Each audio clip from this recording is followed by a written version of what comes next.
മക്കൾ ആരിലൊക്കെ ചേർക്കപ്പെടുക? ഭർത്താവിലേക്കാണ് ചേർക്കപ്പെടുക. അപ്പം നമ്മളെ കുടുംബം എന്ന് പറയുന്നത് ആരാണ്?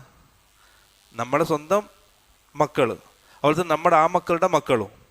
നമ്മുടെ പെമ്മക്കളുടെ മക്കൾ ആരാണ്? അബ്നാ ഉർ റിജാലിൽ അബാഇദി, ഏതോ കുടുംബത്തിൽ ആരതോ മക്കളാണ് അവർ. അപ്പം പെമ്മക്കളുടെ മക്കൾക്ക് എന്തില്ല? ഇസ്ലാമിൽ സ്വത്തില്ല. അപ്പോൾ രണ്ടെണ്ണായി. ബിന്തുൻ മക്കള്, പെമ്മക്കള്. വബിന്തുൽ ഇബിനി ആൺമക്കളുടെ പെമ്മക്കള്. വ ഉമ്മുൻ മുഷ്ഫിഖ മൂന്നാമത്തത് ഉമ്മ, സ്നേഹമുള്ള ഉമ്മ. വ സൗജത്തുൻ നാലാമത്തത് ഭാര്യ. വ ജദ്ദത്തുൻ അഞ്ചാമത്തത് ജദ്ദത്ത്. ജദ്ദത്ത് എന്ന് പറഞ്ഞാൽ ഉമ്മാമ്മ. ജദ്ദത്ത് നമുക്ക് എന്ത് ചെയ്യാം? മൂന്നായി തരംതിരിക്കാൻ പറ്റും. ഒന്ന്